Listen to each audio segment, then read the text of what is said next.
Yun, one click na lang siya ngayon.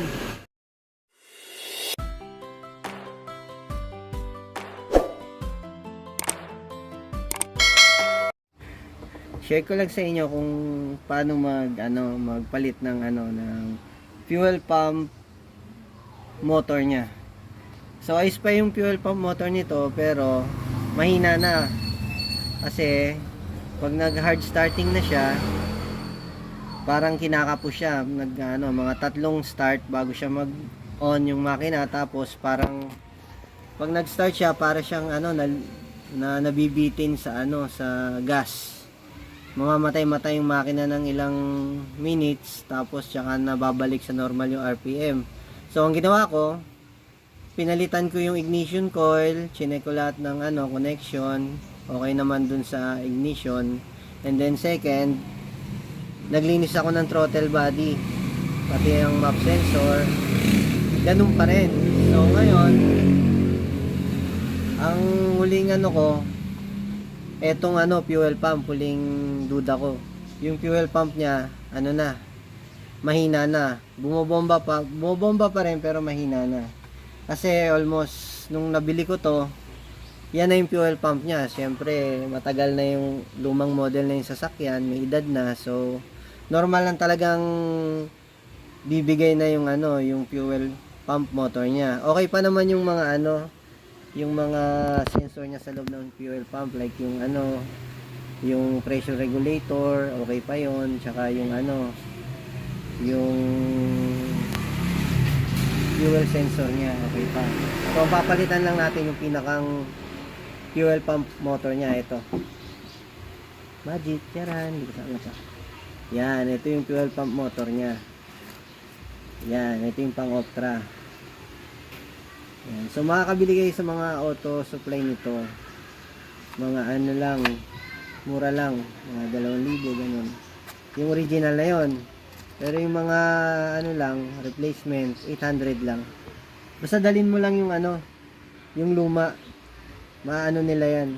So, bibigyan ka nila ng ng kapareho nun. Like ito, pag bumili ka nito, kasi sa ibang bansa ako binili ito. Kumpleto na siya, pati yung niya, socket, tapos yung fuel pump motor niya mismo. May kasama na siyang strainer, tsaka mga locks. Okay. Bagong lahat, tanggalin muna natin tong fuel pump para natin ang init. Cut mo naman. So, sa mga knowledge lang, share ko lang sa inyo, ang fuel pump ng Optra is nasa ilalim ng upuan sa likod. Yan, ito. Meron siyang 2 hose na bubunutin. Cut. Hi! So, unang tatanggalin nyo is yung cut mo ulit. Ayan. So, una sa lahat, tatanggalin nyo syempre itong takip kasi natanggal ko na kanina eh. Tapos, susunod nyo itong connector na to. Medyo to, mahirap tanggalin. Ito yung niya, lock niya, no. Tutulak mo lang siya dito. Pag lumabas na yung marking na yan, open na yan, hugutin mo na dahan-dahan.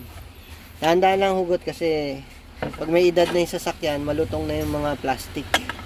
So, problema yan pag nasira. Tapos, sunod, huhugutin natin tong fuel line. So, bago kayo humugot, makikita nyo naman yung size niyan. Hindi yan pwedeng maipagpalit dahil magkaiba ng size yung socket niyan. Hugutin mo lang siya. Kailangan may ready ka ng basahan paghugot kasi may tatagas na gasolina dyan. Wala pala, sorry. Sa kabila.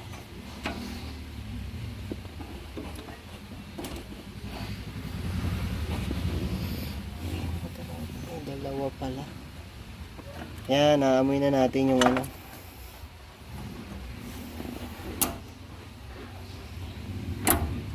Ay, bali. Bali yung lock niya. So, yan. Pero okay lang. Dali lang na maibalik yan. Kaya ready mo na yung kasi ito yung out ng fuel mo eh.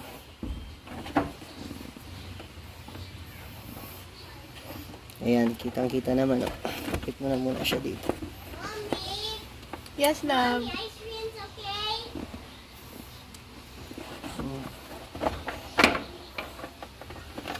Yan. So, yan, tanggal na lahat. Clear na siya. Gagawin natin, ang tools na gagamitin natin dyan is flat screw tsaka martilyo.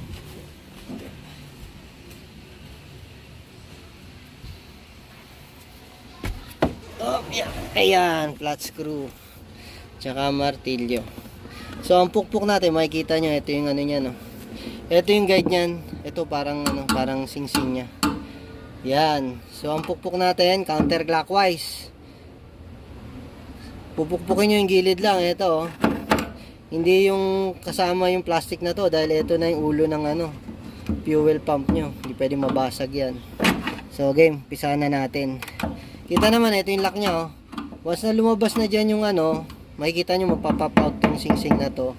Luluwag, mahuhugot na tong fuel pump. Game, buka na rin.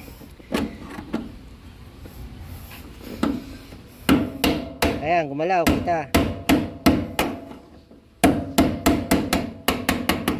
Yan. Tanggal na siya. Hindi pa natanggalin yung battery.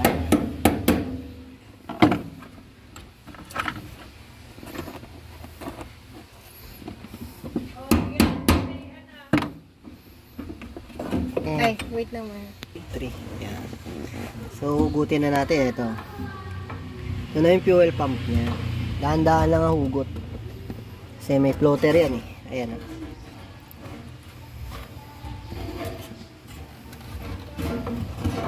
Kuha tayo ng tabo. Wait lang. Tayo.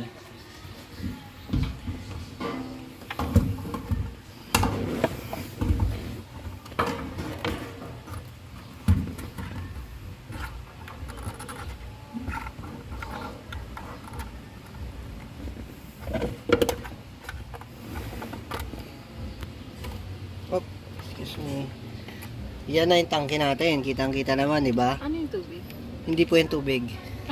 Yan po yung gasolina natin. Ano yung gasolina? Gasolina, ito na yung fuel pump. Kaya wag mo siya ditutok yan dyan. May signal yan eh. Yan na yung gas natin. Full tank, kitang-kita po. Oh. Joke lang. Pag nilagyan ko yan ng apoy, ano? Tatanggalin muna natin yung laman na excess na gasolina. Bakit ang clear? Eh, syempre. Tubig. Bago lahat ng ano niyan eh, filter eh. Naamoy ni Room. Pati lang yan.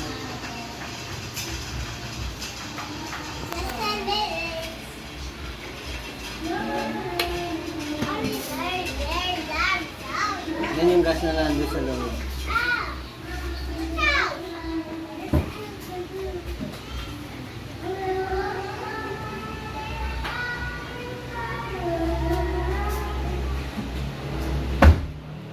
Kahit ilang filter, mo gaano kadumi yung gasolina na nakukuha mo.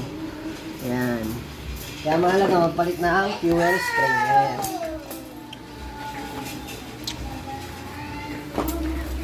Ayan. Paano na ba to? Meron tong mga clip. Tatanggalin lang natin yan. Ayan. Dahan lang kasi makunat na yan. Parang ikaw. Parang si Daddy lang. Yung mga wire, dandahanin lang yan.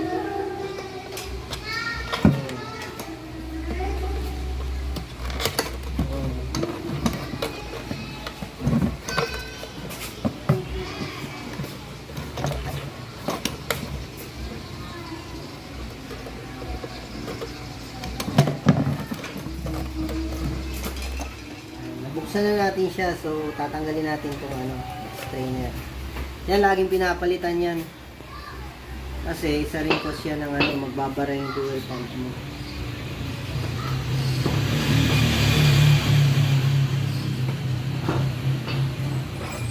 Ayan, tanggal na yung clip. Ito na lang tatanggalin natin.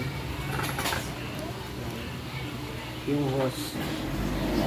So, natanggal na natin to. Medyo tricky magtanggal nito. So, ayan, dito na yung fuel pump motor natin. Ayan. So, tatanggalin lang natin yung hose. Yan. Putin lang yata ito.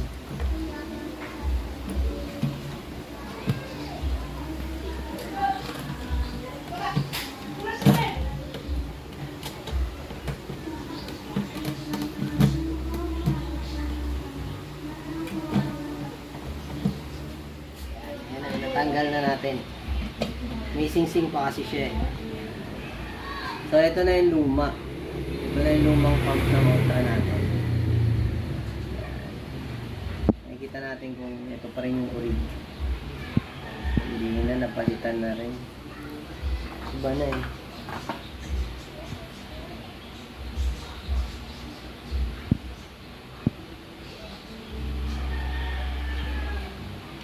Yan, nakikita naman natin pareho.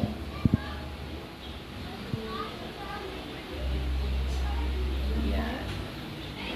So, papalitan na natin. Lagyan natin ito luma. So, maybe siguro mga nasa ano na to.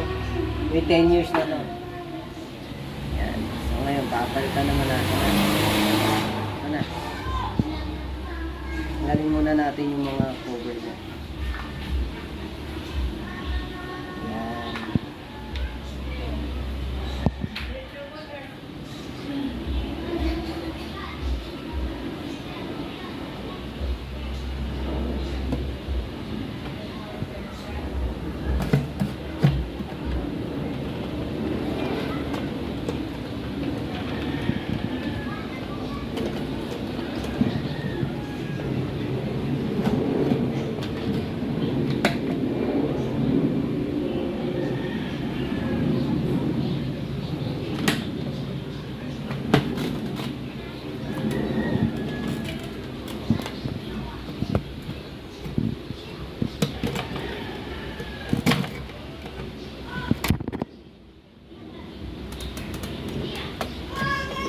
Yan.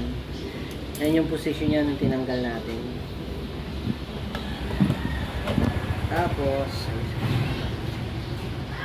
yan. So, kabit na natin tong ano niya, fuel line.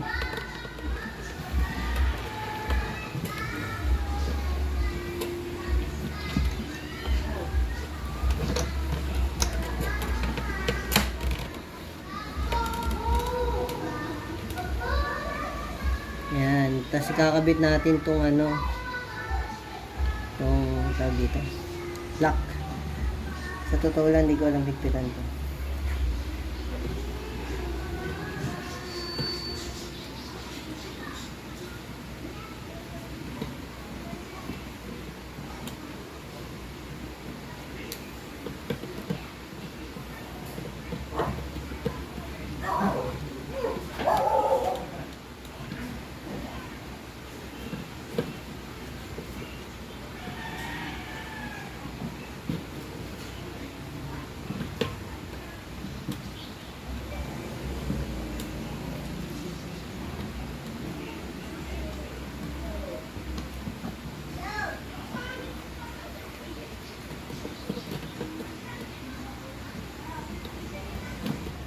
So, ikakabit na natin yung mismong fuel line doon sa fuel pump. Yan. Tapos, higpitan na natin yung clamp niya. Kailangan higpit yung clamp kasi po, yan, okay yan. Kasi persado yan.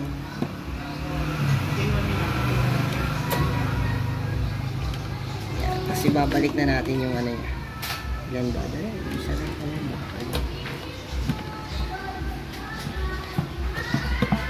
Yan. Yan. Tapos, papalitan na natin siya ng fuel strainer. Yan. Actually, bago-bago pa to eh. Last time lang pinalitan eh.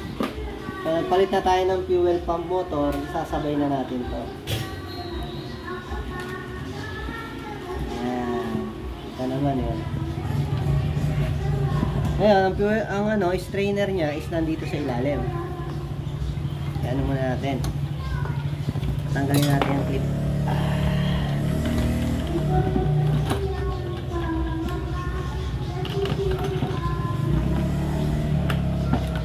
Yan.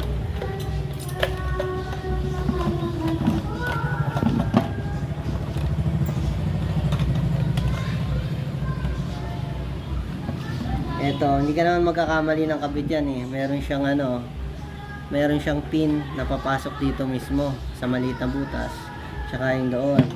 But, wag nating kalilimutan, meron po yung takip. Okay.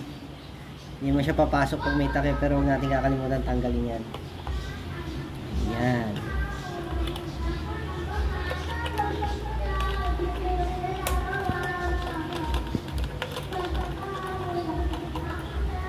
Hindi mo kailangan sobrang higpit na.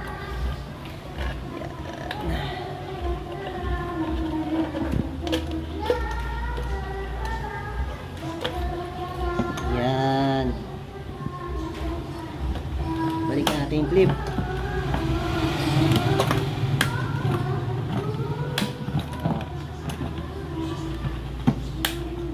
Yan. Tapos, ibabalik na natin itong wire. Ito yung power supply.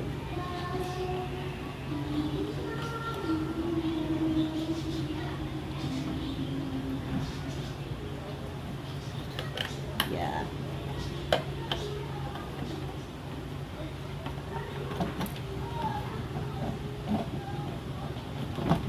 Ngayon natin yung power supply. Medyo masikip. Pero kaya na yan.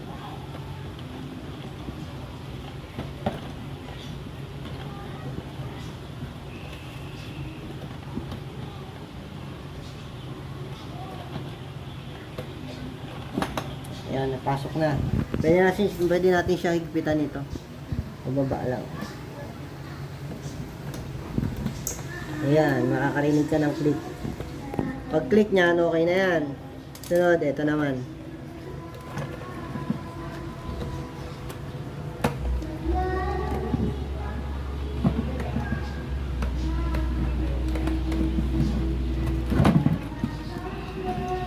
Yan. Kung naipasok na natin yung dalawang niya, socket, ayan. Tsaka ito namang wire ng niya. I-secure natin yan. Pasok natin dito.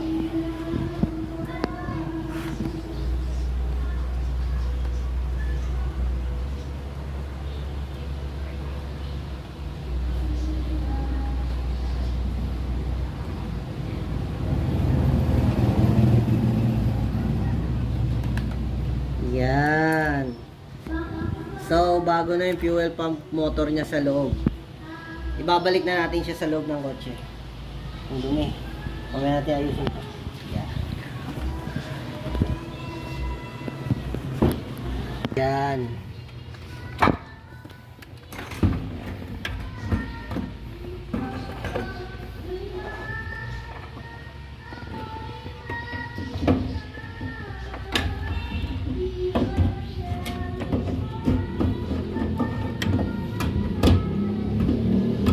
Yan ang position niya. Pasok eh.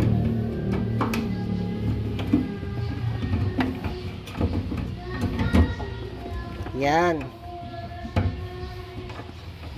Ngayon, papasok na natin tong singsing niya.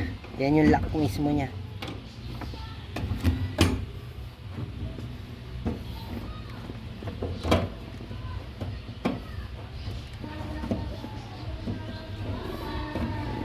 Alam, parang mali ah. Ay, pumasok. Paganto. Paganto pala. Baligtad pala, sorry.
tangke.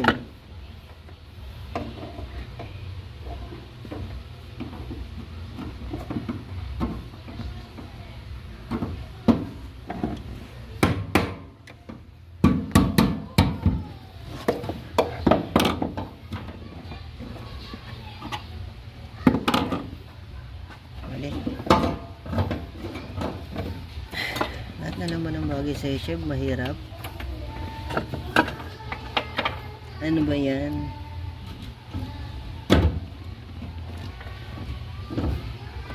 Parang nakuha ko na. Yun, dali. Tim, katingin mo na ng simulin niya.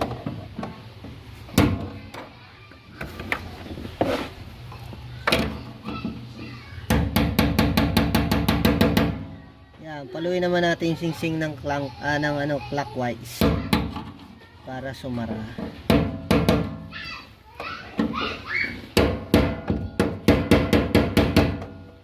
Saktong palo lang kasi baka mabutas ang tangke.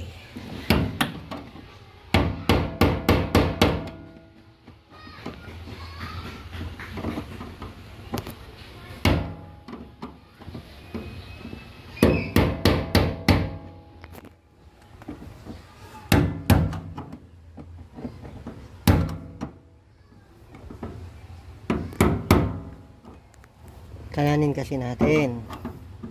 Dikit.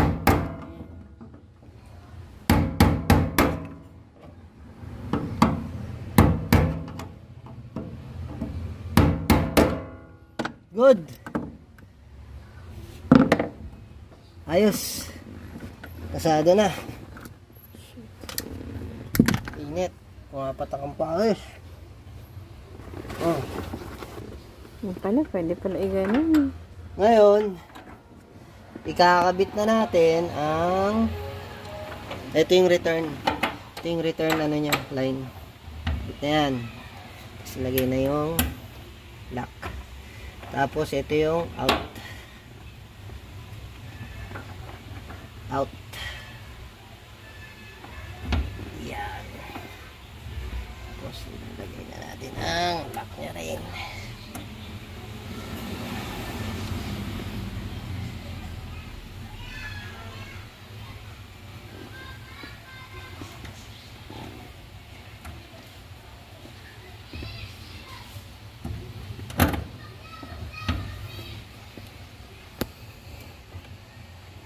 Tama yan. Pumaligtad yung lock. Ito na lang, lapit na. Ipapasok natin tong takip.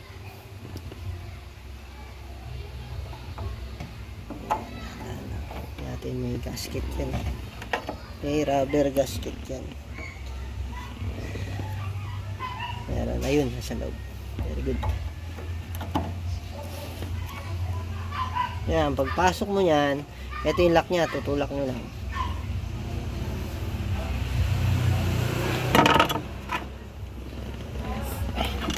Ayun. So, okay na. Titignan naman natin ngayon ang kung may maglilik. Start tayo. Kung may leak or kung hindi gagana. Kaya kabit mo natin ang negative ng battery. Check. Tapos suset. Tignan natin kung maganda.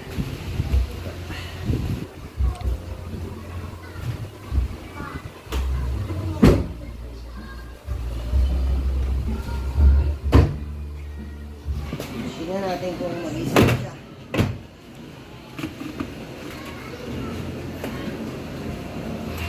Big na lang siya mag-start. Ulitin natin. Oh. Yan. Okay na siya. Hindi na siya nahihirapan mag-ano. Hindi na po siya nahihirapan sa bomba ng gasolina niya. Okay na. Okay guys. Thank you.